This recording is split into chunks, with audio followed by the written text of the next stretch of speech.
Hello, everyone. Thank you for attending today's webinar. My name is Lauren Corbett-Noon, and I will be the moderator for today's session. Before we begin, I'm just going to go over a few housekeeping items. First, a copy of today's slide deck and any additional materials that we have provided are available in the Q&A tab on your screen. If you have any questions during the broadcast, you can submit them through the Q&A tab, which is also on your screen, and we'll answer those at the end of the presentation. If we do run out of time, we'll answer any of the unanswered questions via a follow-up email. For the best quality, be sure that your volume is turned up. And if you are experiencing any problems, usually refreshing your screen will help that.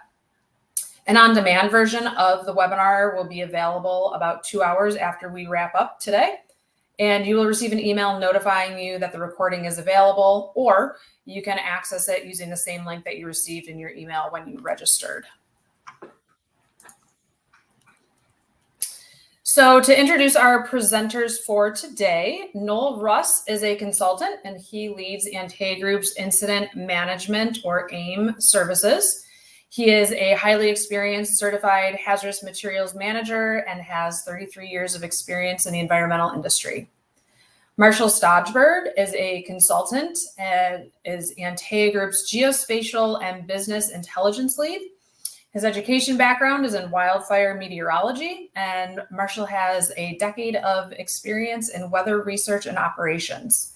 And lastly, as I said, I'm Lauren Corbett-Noon, and I'm a senior consultant, and I lead Antea Group's consumer and industrial goods market segment. I have over 20 years of experience in EHS and sustainability, primarily associated with industrial and commercial industries. So since we're now in hurricane season, extreme weather events are becoming more frequent, and preparedness is not an option, it's a necessity. So that being said, today, Noel and Marshall are going to talk through weather event contingency planning, contractor pre-qualification and pre-event contracts, weather event forecasting and monitoring, steps for protecting your workers, vehicles, and equipment, and facility hardening investments. And once we hear from Marshall and Noel, we will end with a Q&A session, as I mentioned earlier. So with that, I will flip it over to Noel.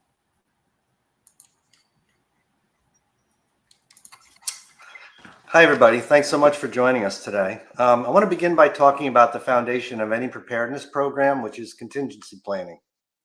Whether you're running a logistics center, a retail store, manufacturing facility, whether you underwrite risk or support clients legally, this is basically the groundwork that ensures continuity when the unexpected happens.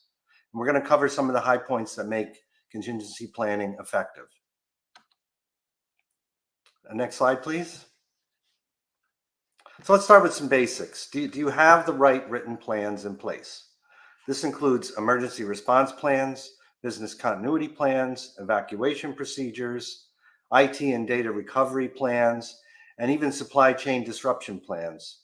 And if you're missing one of these or it hasn't been reviewed in a while, that's a gap. So preparing planning documents like these allows a business to take a real deep dive into the risks and threats it faces from natural and human-made disasters. And these documents should be readily accessible, not buried in a folder somewhere, and clearly assigned to owners in the company. Next slide, please. So having the plans is really just step one. I mean, the next step is training. Are your employees aware of the plans? Do they know their roles? Have you run any drills or tabletop exercises? In our experience, many companies have really excellent documentation. They just don't practice it. And, part of that is training all new hires on the content in your plans. And holding an annual company-wide training really helps to keep it real. And it promotes employee ownership of these plans. And holding drills is very, very important. It allows you to interact with emergency responders and contractors before an actual event occurs. And having a hot wash and discussing the lessons learned from these drills is really an invaluable experience. And if the first time your team reads the plan is during an actual event, it's already too late. Next slide, please. So are your plans current? quote, a great plan is useless if you call someone who doesn't work there anymore. I had a firsthand experience with this. The EPA arrived at a power plant for an inspection. And when the EPA arrives, the first thing they want to see are your plans. And with them, if you look good on paper, you're on your way to having a good day. Well, this was not a good day because none of the people on the call out list were employed there anymore, and several were actually deceased. And the telephone area code on the call out list was wrong. It had been changed 10 years prior. And this facility received a notice of violation and a large fine. And this is what happens when nobody owns the plan. So even if you're not under a regulatory scrutiny, if no one owns the plan and keeps it current, it's just not going to be effective and it's not going to be there when you need it. Next slide, please. So when you keep your plans current and well practiced, you're significantly reducing your risk. You cut response times, you're improving coordination with all different stakeholders, and you're avoiding any confusion. And it helps you build credibility as well with your employees. It shows that you care about them and you want to make sure that they and your business is safe in the event of a disaster. With your insurance carriers, with regulators, and even with the general public. So, when you have your contractor come out to a site before an event occurs, it allows them to evaluate the risk potentials and make good decisions about where they're going to stage equipment, what their scope of work might be, and it's all done in a low pressure and well thought out way. And the investment in readiness, it really pays off, and you avoid loss, you avoid litigation, and you potentially also avoid prolonged shutdowns and business interruption. So it's really incredibly important. Next slide, please. So if you have one takeaway from this quick discussion about contingency planning, it's really, don't just have a plan. You need to own it. You need to assign it and train to it and test it. Have your contractors and emergency responders, the firefighters and EMTs and things like that, have them come out and drill with you. They will appreciate the opportunity to interact with each other and with you. And that's how you turn an abstract emergency plan into real organizational resilience. Preparedness isn't just a one-time task.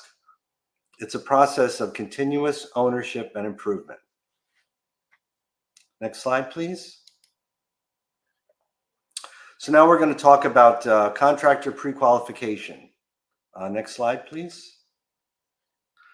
So when a disaster hits, whether it's a fire, a flood, an oil spill, a chemical release, time is critical. And if you are scrambling to find and vet contractors after the fact, you've already lost time and you've probably lost money as well. So when you take the time to pre-qualify your emergency response, your remediation, your restoration, even your security contractors, ensures that you're not relying on whoever is, quote, available. It allows you to establish rates in advance. You can keep their insurance certificates on file. You can have a purchase order in place for them if that's what your company requires. And most importantly, it gives you time to evaluate the contractor's health and safety record and their policies. And we provide this service to our clients all the time, and it gives them real peace of mind. You want teams who understand your facility, what your expectations are during an emergency, and your regulatory footprint. And you really want that to happen before the chaos begins, before the disaster hits. Next slide, please. So we've seen it over and over again. Companies without prearranged contractor agreements, they face significant delays in response mobilization. And it can be a really sticky place to be. And what can happen? Suddenly you find yourself paying double of what someone else might be paying that has a contract. When they're pre-planning and pre-staging labor and equipment before an emergency or a disaster, they're really worried about their contract customers and clients first. And so if you don't have a contract in place, you're really not a part of their planning equation. They may have to pull labor from far away in order to meet your needs. And then there's all the other costs involved with, hotel stays and per diems and things like that. Sometimes their equipment availability is limited. Their quote regular clients unquote are given priority access to the finite resources that they have. That's what having a contract gives you. And then meanwhile, your operations are still offline, and the situation on the ground could continue to get worse without the right contractor there to begin work, begin the mitigation, and to get your business back to recovery mode. So the longer it takes to get boots on the ground, the higher the direct and indirect costs. And when multiple parties are competing for limited resources in a region-wide event without a contract and without a relationship, your business is going to be last in line. Next slide, please. So from a legal and insurance perspective, pre-event agreements provide enormous clarity. When scopes of work, hourly rates, and response expectations are outlined ahead of time, there's far less room for any kind of dispute. And, the insurance adjusters and legal teams, they have a cleaner paper trail. You have an insurance claim post-disaster, the very first thing your insurance company or their consultant is going to ask you for is where's your emergency response contract and where's your rate schedule? And by taking the time to establish this really important relationship in advance, you avoid post-incident price gouging accusations. You're not fighting over whether a charge is reasonable and necessary. And this kind of planning strengthens your position during claim negotiation, and it also helps your vendors get paid much faster as well. And we have seen this time and again that when we provide this kind of service for our clients and make sure that they have contracts in place with local and qualified contractors, it is a significant cost savings. Next slide, please. So at Antea Group, we've worked with clients across many sectors: manufacturing, insurance, legal, and we help build these frameworks proactively. We've supported contractor vetting, rate benchmarking, and we have even helped develop scopes and documentation before a crisis occurs. And when disaster strikes, our clients know who to call, and most importantly, those contractors already know what to do. And it's one of the most efficient ways to reduce downtime, control your cost, and support defensible, document-ready claims when the time comes to get your insurance carrier involved. Next slide, please. So in summary, the taking the time to establish contacts and relationships in advance of a disaster, it's really worth the effort. Having a contract means they've already established credit and a business relationship with you, and you can typically mobilize a contractor with a single email. You know what rates they're going to charge. They know the layout of your facility. They know where they're going to stage equipment. Your insurance carrier will be happier, and your asset will be back online much more quickly. And you will have gone a long way toward mitigating the risk that natural and human-made disasters pose to your business. Next slide, please. And with that, I'm going to turn this over to Marshall Stagerberg. Thank you, Noel. I appreciate that. Disaster preparedness, when it comes to meteorology data, really starts with an understanding of what tools in process you should take with forecasting and real-time monitoring of weather data. There's a lot of apps and websites, social media, news outlets, far and wide, that all provide their own flavor of what the weather is supposed to be. Understanding some of the terminology and what you can do when you're looking at weather data will help you stay ahead of any sort of weather risk to your operations. Next slide, please. The first step to understanding your risk is where you and/or your operations are located. It may seem very simple, but understanding where you are and/or your operations are located on a map is the first step to be able to assess and understand what risks there are on a day-to-day basis. Ensure that you can identify not only where in the state that's located, but also where in each county you're located will help maintain continuity across any planning that you have. Geography literacy is by far the biggest barrier to analyzing weather data as a whole, and can be the very first and easy step to ensure planning success. The next step is understanding timescales when weather data is presented. When you're looking at a forecast or weather data, when you're looking at outlooks or anything when it comes to any sort of severe weather, understanding what long, mid, and short range forecasting means is pivotal when it comes to assessing risks. Now, long range forecasting is anything greater than 5 days. The reason for this is because it coincides with what weather models can actually handle. We have specific weather models that are really designed and made for each one of these time scales that you see below.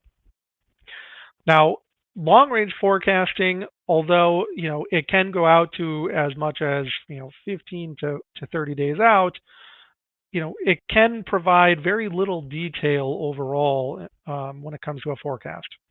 Now, mid-range forecasting is in that 3 to 5 day range, which adds a little more data and a little more ability to predict exact events occurring.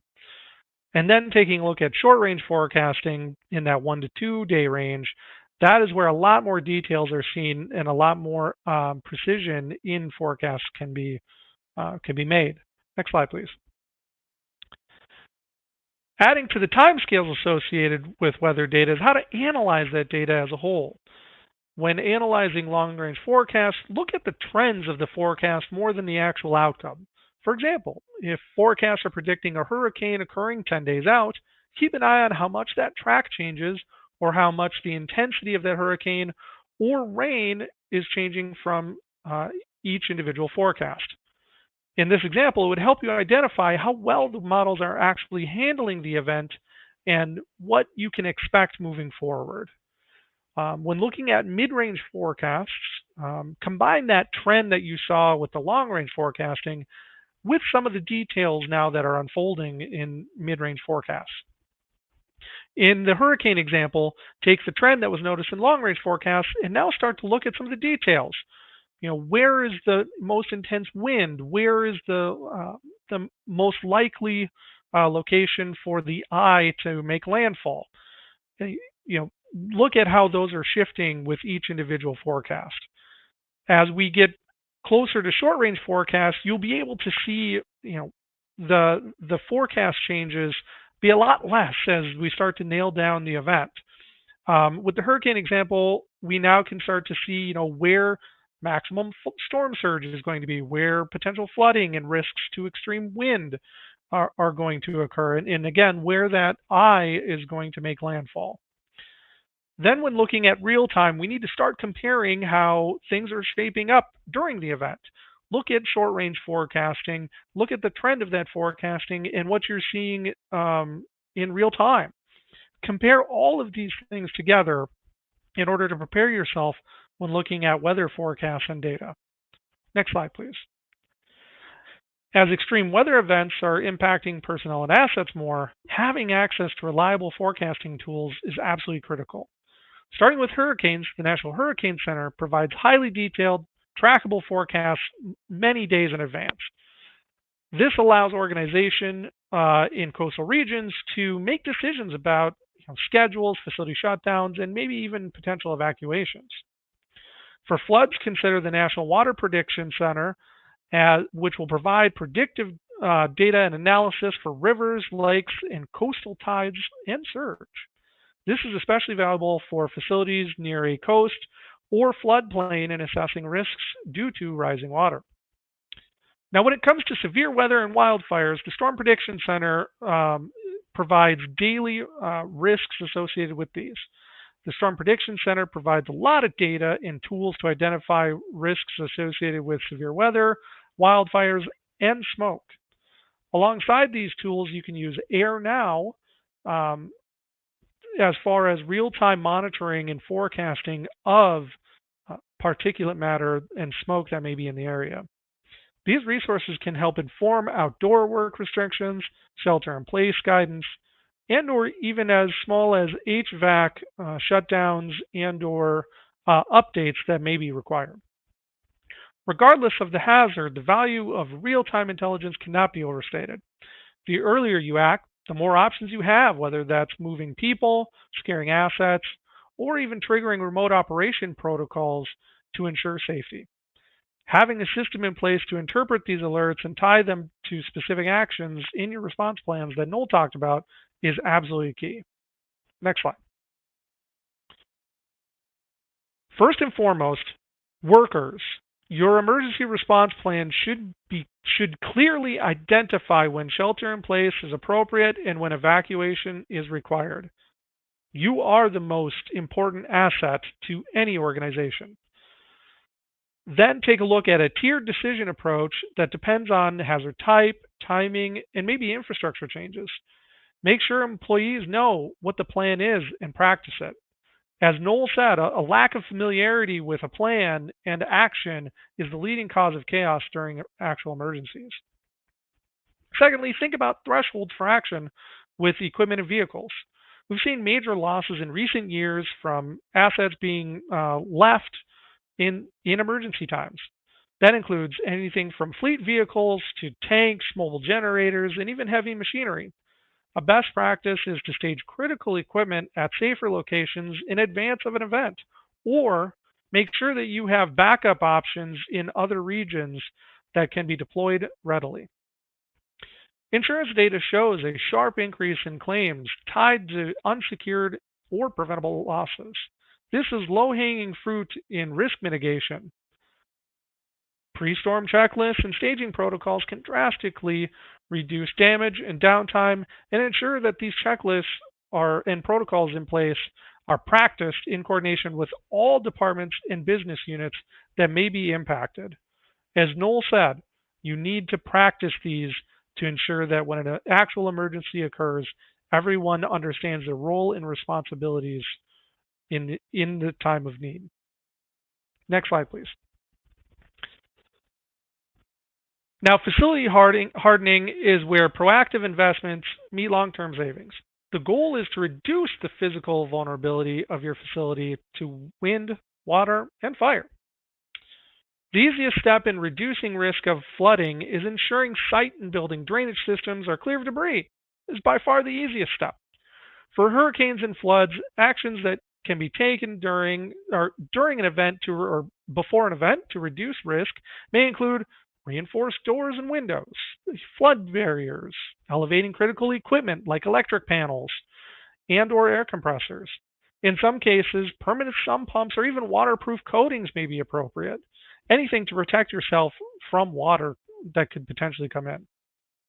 Now for wildfires, a defensible space is by far the biggest key to wildfire resistance. Fire-resistant building materials should not be ignored either. HVAC systems may need filtration upgrades to deal with prolonged smoke events, or just changing out filters more frequent if that ever occurs. Even if the fire never reaches your facility, you may be at risk. Power redundancy is another critical element. If you're in a storm or fire-prone area, consider on-site backup generators with fuel reserves or exploring any level of clean energy storage options. And don't forget your supply chain. Always think about what may happen to a main supplier if they're offline for a week. Again, make sure you are prepared. Now, lastly, hard copies of all emergency-related documentation is absolutely pivotal when facing a power or internet outage. Always ensuring access to these protocols and procedures is absolutely needed when facing any type of hazard. We've worked with clients across many sectors who have made targeted upgrades, even 2 to 3 of them, and have weathered multiple events with little to no disruption. These success stories reinforce the value of proactive risk reduction. And always remember, hardening doesn't have to mean huge capital-intensive projects. Sometimes it's as simple as securing equipment or relocating vulnerable equipment that can best prepare you for disasters. Thank you. Back over to you, Lauren. All right. Thank you, Marshall, and certainly to Noel for sharing your time and expertise with us today. So with that, we are ready to address questions from the audience. So as a reminder, in the upper right corner of your screen, you can submit your questions via the Q&A tool for the next couple of minutes until we close out today. So our first question that has come in, Marshall, maybe I will start with you. Someone has asked, what are the impacts to some of the budget cuts to NOAA? You might be muted. It's a great question, and certainly top of mind as a whole, certainly today. So overall, disruption to forecasting and products that are put out by either the National Weather Service or any of the agencies that I talked about in earlier slides, there has been no disruptions whatsoever, thankfully. The biggest disruptions as a whole really come with organizations, companies, et cetera, that really rely on local National Weather Service offices for specialized either forecasts or event planning. Due to the reduced staffing as a whole, that has really put a strain, and for a lot of offices, they don't provide those services anymore. And so, those are the sorts of disruptions as a whole that we see. But for the most part, everything has been running smoothly so far. I did see recently that there's been an approval for some hirings throughout the National Weather Service as a whole to provide more specialized and specific support. So I'm fully expecting there to be a little more relief in the disruptions as a whole moving forward. Okay, thank you. Noel, maybe this one will be for you. So if you had to pick two plans to concentrate on, which would you choose? Oh, that's pretty simple. So, I mean, obviously your emergency response plan is going to be your most important and overarching plan, because you're going to take a look at your facility. You're going to evaluate all the different risks involved with it. That doesn't mean just because you don't have any chemical or oil storages or things like that you don't have risk that needs to be evaluated. So, having a very thorough emergency response plan, I think, is really the most important. And the second, I think, would be a business continuity plan. You want to be able to take a look at things that are going to help you to continue to operate and to recover quickly after a disruption. You're going to identify critical business functions and what the impact of a disruption means. And you're also going to identify internal and external threats, natural disasters and things like that. And like Marshall was saying, disruption to your supply chain. So you're going to look at each risk and assess the likelihood and the potential. So if I had to pick two plans, that would be it. It would be your emergency response plan and your business continuity plan, because a lot of the other plans can kind of be incorporated into those as well. Sure. And so along the lines of plans, another question that has come in is, what is involved with having an emergency response plan drill? So when you have a drill, it is really just a great opportunity. When an emergency, a disaster hits, the most difficult item that people have to get around is communication. Everyone's talking on a different radio frequency. Everyone is running in a different direction. So when you have a drill, you invite everyone that would end up showing up at your facility in the event of a disaster. You have your contractors. You can invite EMTs. You can invite the local fire department. You can even invite local politicians. And it's a great opportunity to have people in your facility, to showcase your plan, to show all the work that you've put into it. But also it's really good to have other people look at your plan and punch holes in it, and to do a drill and try to keep it real, and then to sit down afterwards and really take a good hard look at how the drill went and discuss improvements, and then make those improvements, and keeping that plan as a living document. The only way to do that really are with drills. Couldn't agree more.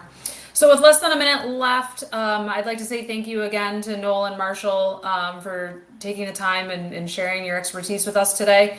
So as a reminder for the audience, you can download a copy of today's slides as well as some additional materials from that Q&A tab that's on your screen in the upper right.